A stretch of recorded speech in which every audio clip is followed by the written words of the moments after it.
The Steel type has the coolest Pokémon in the entire franchise. You can take any lame creature, slap some Steel on it, and it immediately becomes cooler. So, I wanted to see if I could beat all of Pokémon Scarlet using only Steel type Pokémon. With a bunch of extra rules to make this challenge way harder, could our metallic cyborgs conquer Paldea? Well, let's find out. Good morning, Keegan. Your breakfast is ready. Hello, human mother. It is I, your human son. I look forward to partaking in human activities today.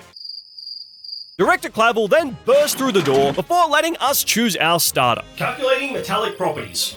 Error insufficient. Eliminate them all. Are you Keegan's mother? Is there something really strange about him? Oh my goodness, you're right. Keegan, you're not wearing your hat. What a good look for you. That's not what I'm talking about. While Nimona had her suspicions, we need to keep our identity a secret since robophobia runs rampant in Paldea. But for now, we have another priority, and that's building our Steel-type team. But there aren't any Steel-type Pokemon before Misagoza, so we'd be all alone for the time being. Bronzong, is that you? Destroy them, Keegan, then return to your creator.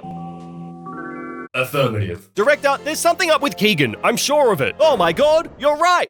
Keegan, where's your hat? Quit it with the hat already! After being given our 3 main quests for the game, we're finally free to explore Paldea, and it was time to begin building our Steel-type squad. And the first of our recruits is a certified soldier, one of the most menacing and callous Steel types you will ever lay eyes on. Tink. I know, this little pinky looks harmless, and with its tiny metal club, it's probably as good at battling as it is at baseball. But at this point, I'll take what I can get. But more importantly, I want to know what your favorite Steel type is. Like for Orthworm, subscribe for Lucario, or let me know in the comments if it's something else. I think I know where my heart belongs though. Anyway, there's one more Steel type Pokemon we can find now, and that's Bronzor. Some might see it as an ancient bronze relic, but all I see is a floating frisbee. Regardless, it's got some great defensive stats, meaning it can take a few hits and is a welcome addition to the team. So, armed with a batting fairy and a glorified frisbee, we charge towards Cortondo to take on the first gym. This requires us to roll a giant olive, but don't worry, I have top-of-the-line analysis to get this olive in the basket immediately.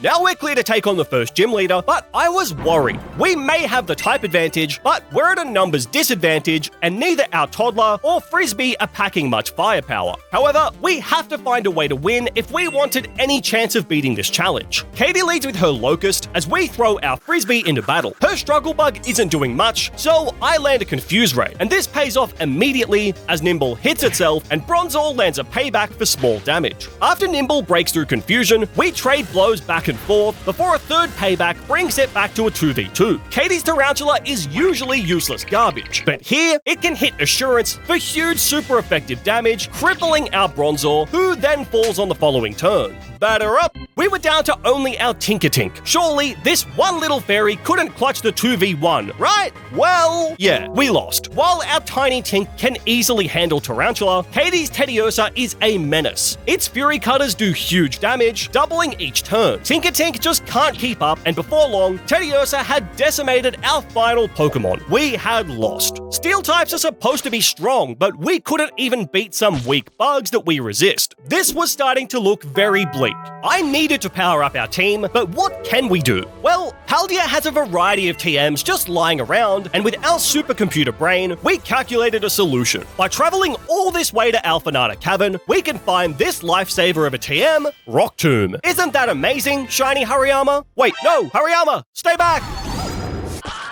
After using our Rock Tomb TM on Tinkertink, now we were ready for round 2 against Katie. Like last time, we lead with our Bronze Boomerang, taking out Nimble just like last time. However, this time, once the devilish Tarantula emerges, I immediately switch into Tinkertink, who is hungry for revenge. With Rock Tomb, this time we deal sizable damage, taking out the annoying Arthropod in 3 turns. This leaves only Katie's final boss bear once again, but this time our Rock Tombs hit way harder, and this makes all the difference as our tiny fighter doesn't miss a single Rock Tomb, slaying the Bug-type bear in 4 turns. Katie had finally been crushed, giving us our very first badge, and we learned a valuable lesson there. Never underestimate the 3 Bs: bugs, bears, and big boys. Moving on to East Paldea, and here we encounter a Rookidee. We can't use it in its current, disgusting non-metallic metallic form, but later on, it'll become a metallic demon. Regardless, our real beef in this area is with the stony superstar, Claw.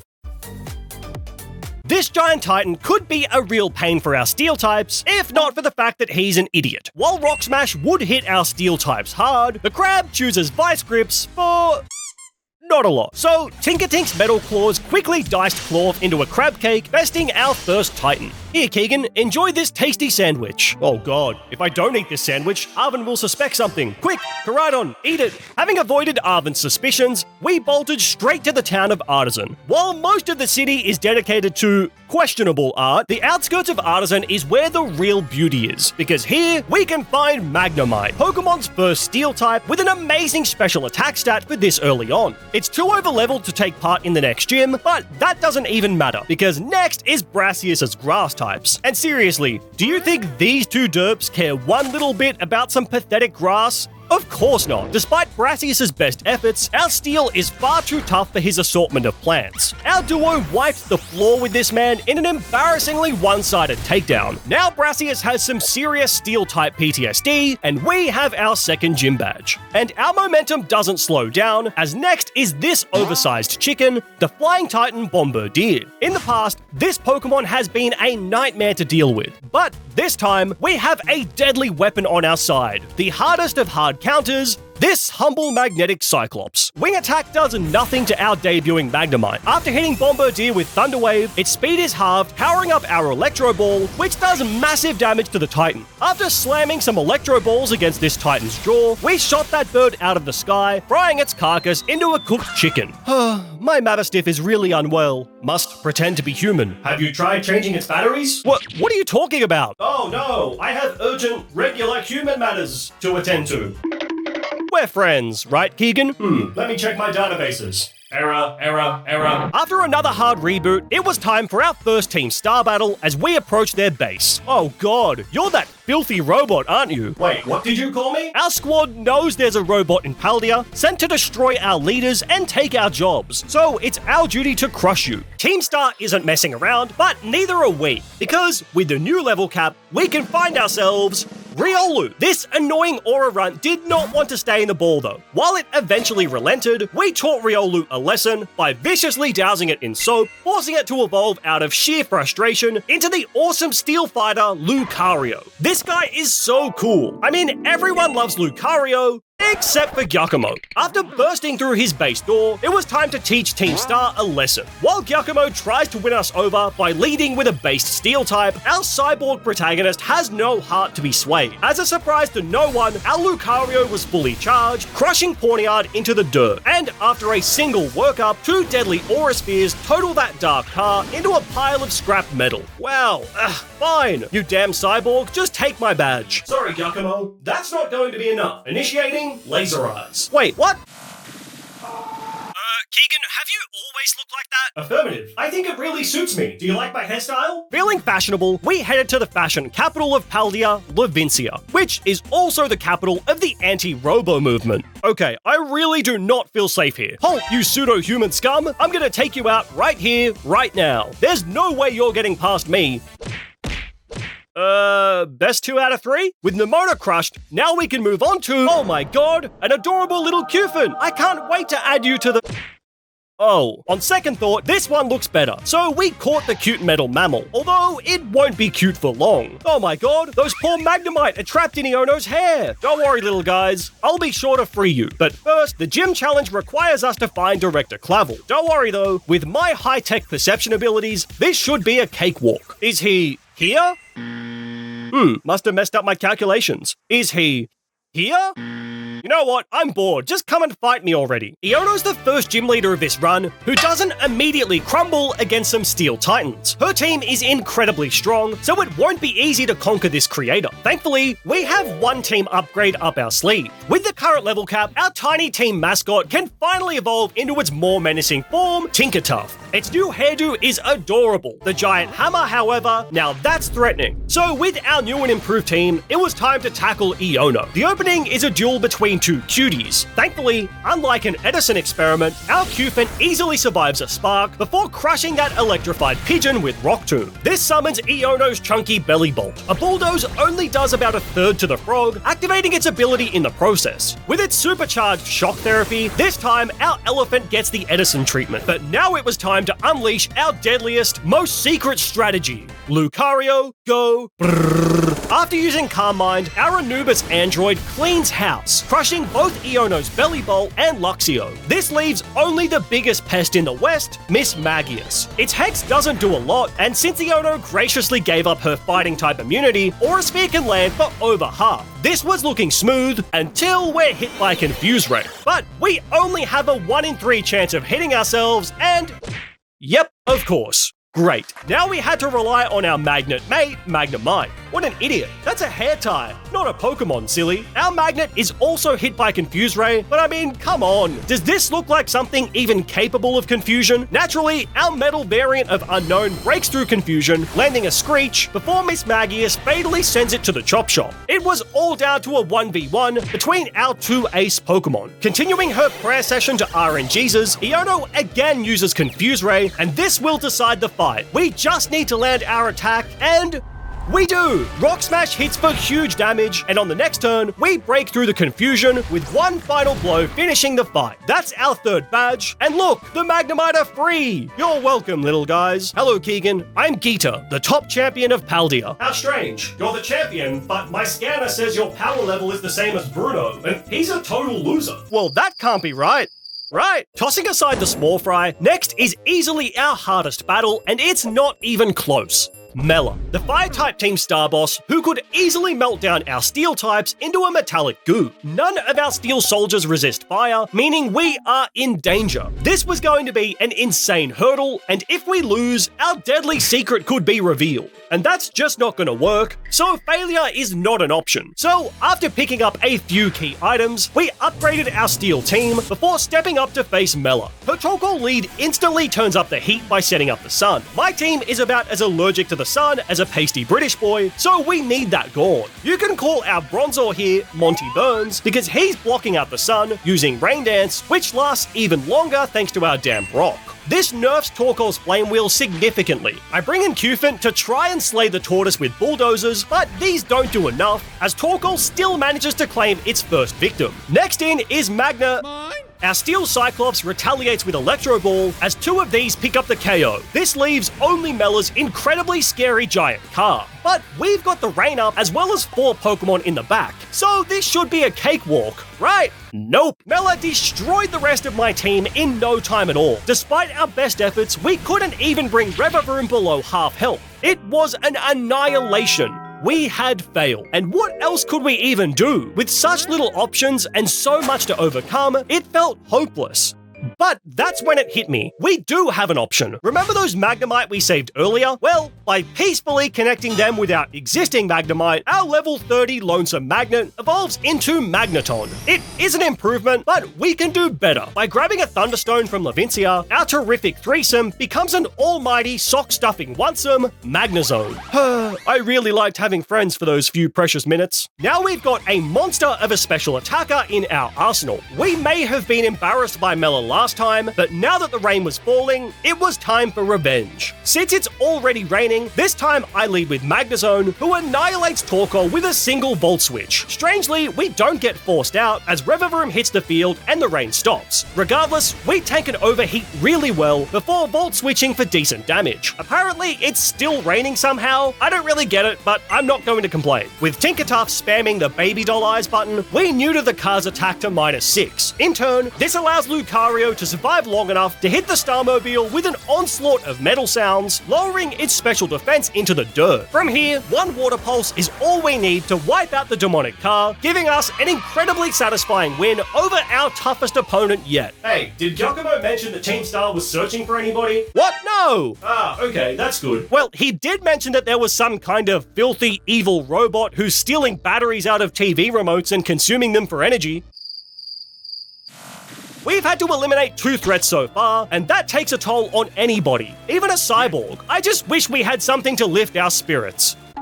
Oh, You're perfect! The Titan Orthworm is adorable, and it has my entire heart. Unfortunately, what it doesn't have is an ability to withstand Lucario's aura spheres. I didn't expect the Titan to be such a cutie. Yes, I too feel the emotion of cuteness. What? Much like an apple, Orthworm had burrowed its way deep into the core of our robotic heart. So I hunted until I found one of my own. I caught the smiling assassin, who might just be my favorite team member. I mean, just look at this divine angel. With our boosted morale, we strolled on into Cascarapha. Oh my god, he's got a Magnezone! Hofu is right to be scared, especially after we pack-a-punch our Magnezone with this Thunderbolt TM. Now we were ready to fry up some fisherman fingers extra crispy. Alright, Kofu, don't panic, just think, there's no way that Magnezone could track us.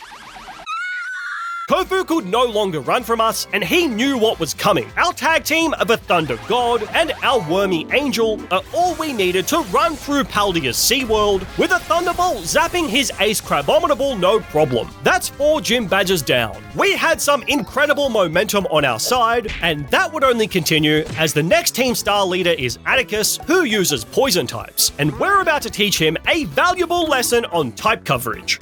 Keegan, aren't those Mellis glasses? I don't know what you're talking about. I found these in the, Paldean crater. Yeah. As if Atticus wasn't already screwed enough, our Bronzor finally evolves into the ancient bell, Bronzong. And though it may have lost its frisbee shape, it'll always be a frisbee in my heart. But we weren't done yet, because hiding up in the trees of Tagtree Thicket, we can find Pine cones! Pine Echo may only be a bug, but by lathering it in glue and throwing some pieces of metal at it, we had created a titanium-grade monstrosity, Boratris. Nothing penetrates its armor, except for your insults. Oh, and fire.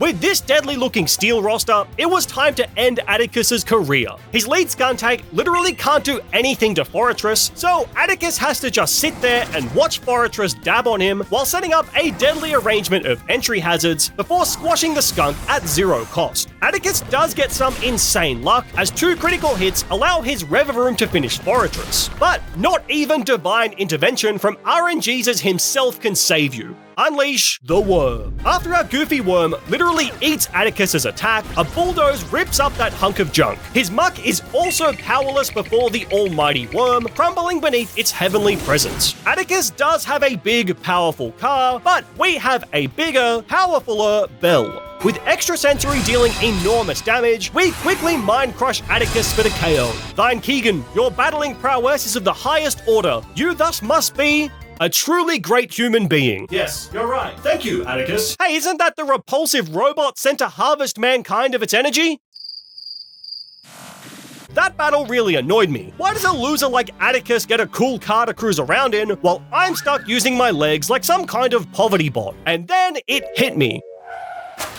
With that, we can get our very own motor Pokemon, Varoom. Wait, where are the damn cup holders on this thing? While on our way to Medali, we get another upgrade as our adorable teacup elephant finally evolved into Copper Raja. With this, we were one step closer to assembling the cast of Ice Age. And it's this mammoth who would lead our Stampede into the next gym fight, Larry and his normal types. Detecting vitals? Insufficient. Wait, he must be a robot too! It's time for some Cyborg on Cyborg, no Robo. But this is not a fair fight. After using an Iron Defense to boost our bulk, Larry's Kamala can barely tickle us. Then a single heavy slam crushes his koala into a cuddly pancake. We do fall asleep thanks to the earlier yawn, but our Chesto Berry snack shuts that down. After 2 heavy slams give Larry Slug the windshield treatment, this battle was looking clean. Until Staraptor emerged, because Larry initiated overdrive. The crowd cheers him on as he terrestrializes his hawk, overpowering its offensive capabilities. It builds up a massive facade and... oh. Never mind. One last heavy slam finishes the fight, and our Titanium Titan just swept through the entire 5th gym. We were dominating, at least until we were blindsided by Nemona. Keegan, I'll expose you for the robotic fraud that you are, and Gita will be here to witness it. But I mean, come on, this is Nemona we're talking about. This will be totally... Wait, what the hell is that? Now Nemona has a monstrous fire type that's fast, hits hard, and has insane sweeping potential with Torch Song boosting its special attack. This thing is our worst nightmare, and Skeletor's proceeded to wipe the floor with our steel types, melting them down into a sad pile of goo. Failure, failure, failure. Ha! Blow a fuse, Robo Boy. He shot sparks everywhere. See, Geeta? Oh, Nemona, I stopped paying attention. Is it something about his hat? We got annihilated by Nemona's crocodile there, and I was horrified about my steel types having to match up with her full power team later on. However, looking ahead, these are our next 3 gyms to tackle, but here is where I've come to make a deal. I will take on the next 3 gyms in reverse order, all without exceeding the level cap, and in exchange, you will subscribe to the channel for pointlessly making this challenge even harder. Deal? Consider it done. That means, after climbing the Paldean Mountains, it was time to tackle Grusha and his ice types. Are you ready to face me, trainer? I don't think so. I'm like 10 levels below you. Ha, are you kidding me? I'm gonna wipe the floor with you, dude. Well, in that case, initiate kill mode. Wait, what? There's a huge difference in our power level here, but we do have the type advantage. So I lead with Lucario and land a huge flash cannon which just falls short of the KO. The Frosty Bug responds with a blizzard, which our underpowered Lucario tanks before another flash cannon buries the bug. Next is Beartic, and it's practically written all over his face that he wants to earthquake. So I bring in our levitating Frisbee who avoids the attack. An Icicle Crash does solid damage, but I have a plan. First, we reinforce our Bellboy with an iron defense. But next, we add in a deadly serving of spice, Body Press. See, Body Press is an attacking move whose power is dictated by the user's defense, meaning our belly behemoth with a BMI in the thousands becomes a killing machine. With this power, Beartic is slapped down the mountain, and Sir Titan, more like Sir EU later, as our Giga Chad Bell farms another kill. While Grusha still has his Ace Altaria, we still have Officer Magnezone. After a Thunderwave neuters its speed, we send 2 flash cannons, Express Post, straight to Altaria's jaw, crushing Grusha's ace. That's our 6th badge, and if you still haven't subscribed to the channel after witnessing that underleveled beatdown, then let's just say there may be a package with your name on it coming any day now. Alright, do you guys want to hear a joke?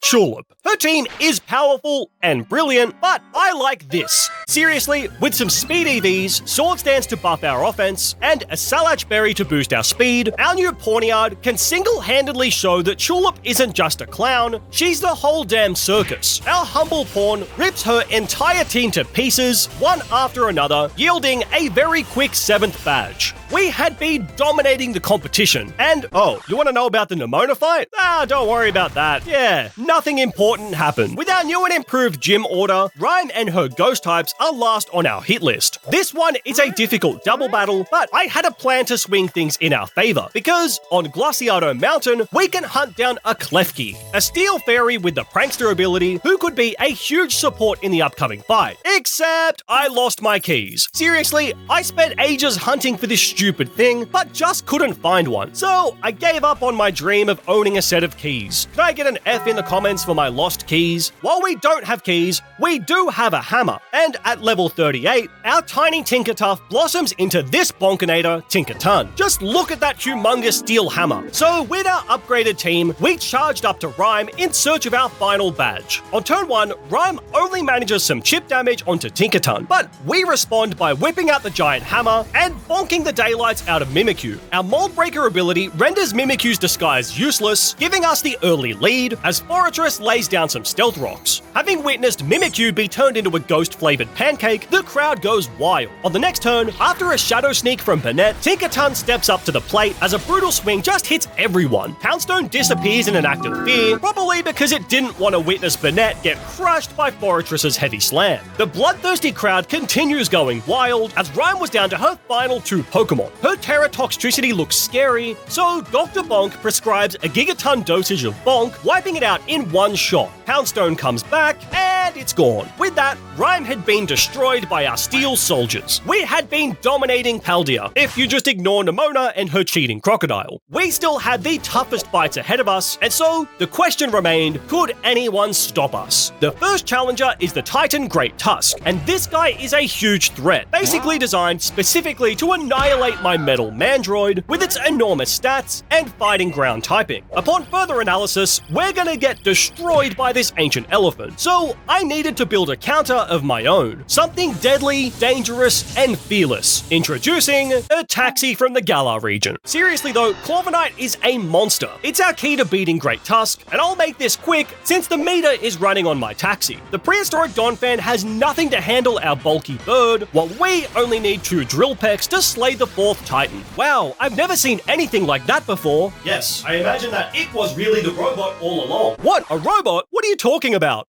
I have to go breathe somewhere. Now, if Great Tusk was built in a lab to counter my steel types, then Ortega was designed specifically to hold a giant L. His fairy types are easy cash, especially once we evolve our baby motor into the toxic go-kart Revavroom. If only I had my keys to be able to drive it. I'll send you blubbering back home, schoolboy. There's no way you can beat me.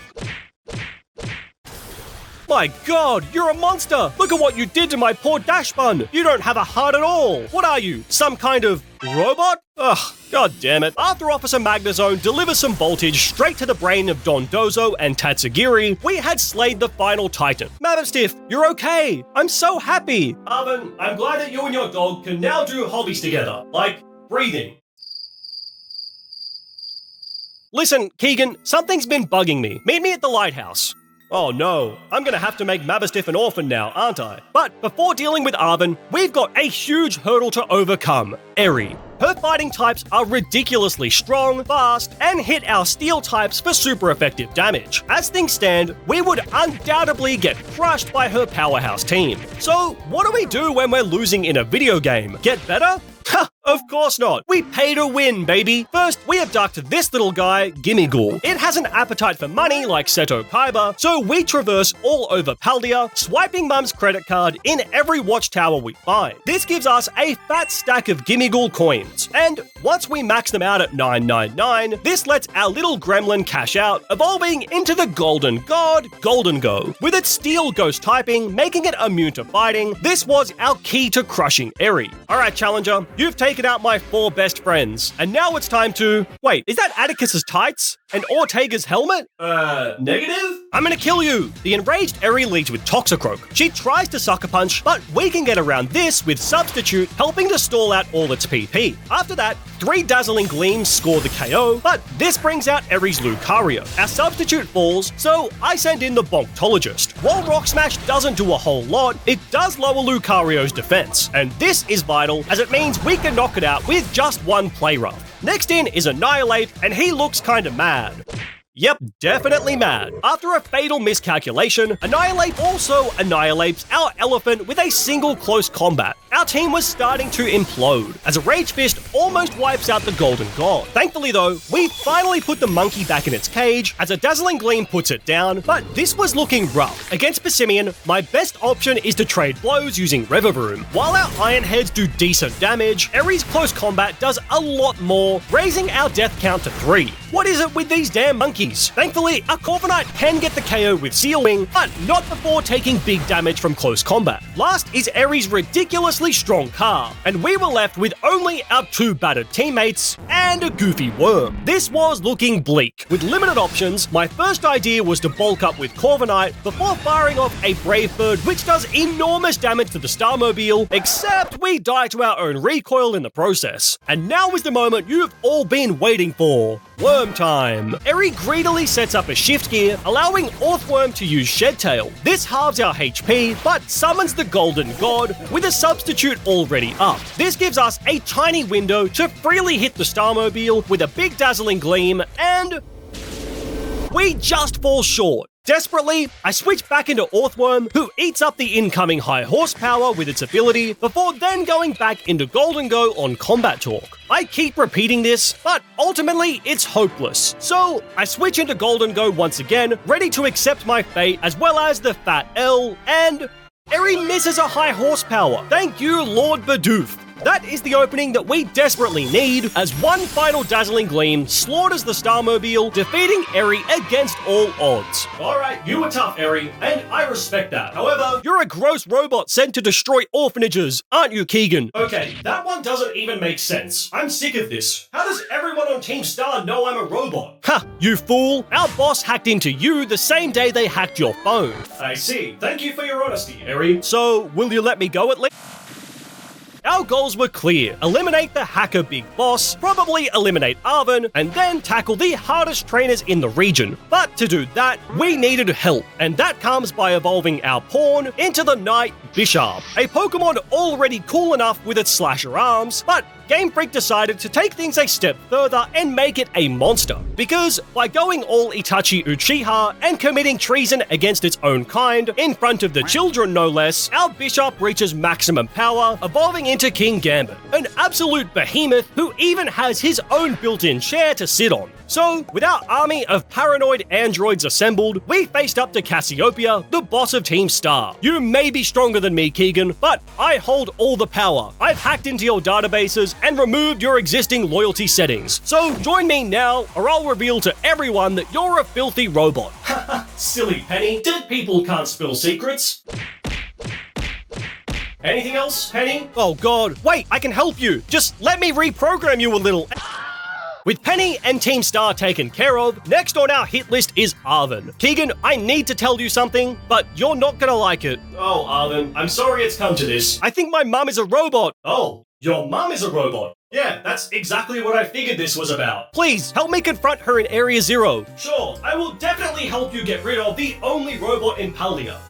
Why do you say it like that? Arven then demands a battle to test our strength. I lead with my fearsome, powerful Lucario, and Arven leads with a fat squirrel. An earthquake rips into our HP, but this is all part of the plan, because Lucario knows reversal, which does more damage the lower our HP. With this, we punt Breeden out of existence, as well as crush Scovillain immediately. Although, sadly, we just fall short of finishing Garganacl, and our metallic fighter falls. Thankfully, Orthworm can finish off the walking quarry with an earthquake before shedding its tail against Toadscruel, bringing in our Corviknight. The landlocked jellyfish can only hit us with some pathetic power whips, freeing up Corviknight to power up with a stack of bulk ups. And from here, our bird was ready to destroy. A Brave Bird snipes Toadscruel, with Cloyster following suit soon after. While Brave Bird does fall short of finishing Arven's Mabastiff, our Tinkerton sends that puppy straight to the pound with a play rough. Having proven our strength to Arven, now we can enter Area Zero. But before that, there's a certain crocodile that I need to take care of. And to do that, first, we need to take on the Pokemon League.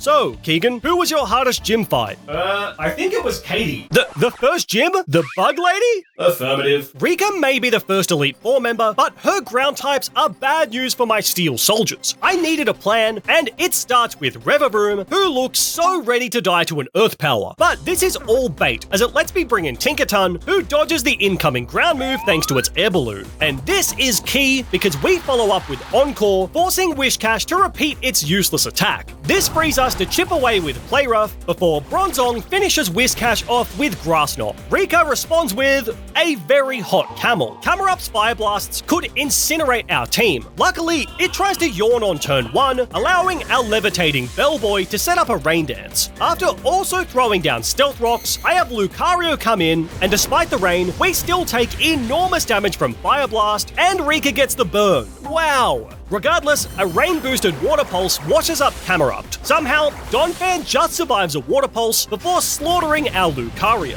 However, with Rika's two special attackers out of the picture, now it was time to begin Operation Worm. An Iron Head from Orthworm immediately takes out Donphan, and the incoming Doug Trio has nothing that can threaten the godly defenses of our almighty Worm. After spamming 3 Iron defenses, Doug Trio's Rock Slides do a whopping 3 damage. 3! With a Body Press, we whack those moles back into the dirt, as well as crush Rika's goofy Clodsire no problem. that's the first one down, but Operation Worm has plenty more to give. Next is Poppy, who I initially respected as she also uses steel types. However, that respect quickly faded when she didn't include Earthworm on her team, and we took that personally. Poppy's Copperaja has a pathetic moveset that can't even lay a hoof on our Earthworm. This gives us a window to set up 3 iron defenses, as well as spikes. And now it was time to show Paldea who has the strongest steel, because our Wiggly Worm then proceeded to body press Poppy's entire team one after the other. None of them can survive the sheer strength of our worm.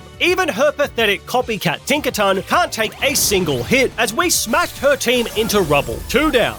And now it was time to tackle the third robot in Paldea, Larry. We may have beaten him before, but now he has a new plan. I have fully analyzed your steel team and now intend to exploit their weaknesses. Oh god, how do you intend to do that? Flying types.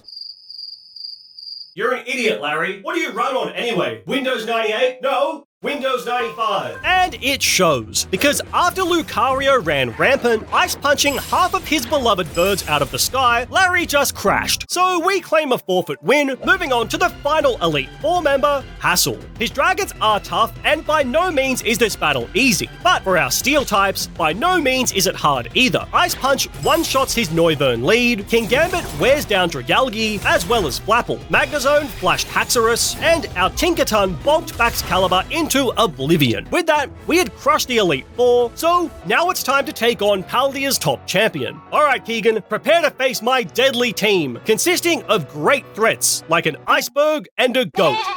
Geeta, did you bribe your way to the top?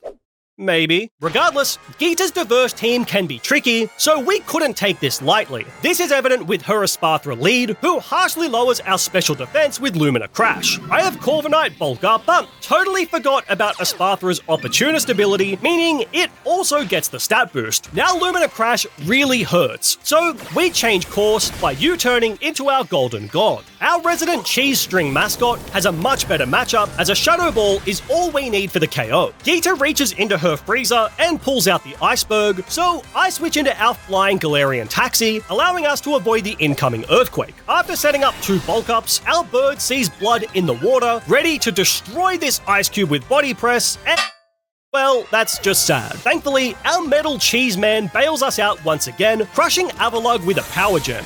Geeta's King Gambit hits the field, but there can only be one true king. So, Lucario teaches the imposter a lesson as we claim another KO. Geeta and I then trade Pokemon and blows back and forth over the next few turns until she was down to only her Glamora. We were in the driver's seat, but the champion wasn't done yet. An Earth Power crushes Officer Magnezone, delivering it to its grave. And while King Gambit does huge damage with an Iron Head, it too falls short as Glamora claims another kill. Thankfully though, just like we have throughout this whole run, we can still rely on our tiny Tink. With one final Gigaton Hammer bonking Glamora into the dirt, Geeta was defeated and we had claimed the crown of champion. Impossible! You predicted all my moves and acted with laser precision. You're going to call me a robot, aren't you? Just like a robot. Alright, Mandroid, where's the top champion? You're looking at him, Pneumonia. Wait, where's Geeta? Not sure. I think she said she had to return to her home planet.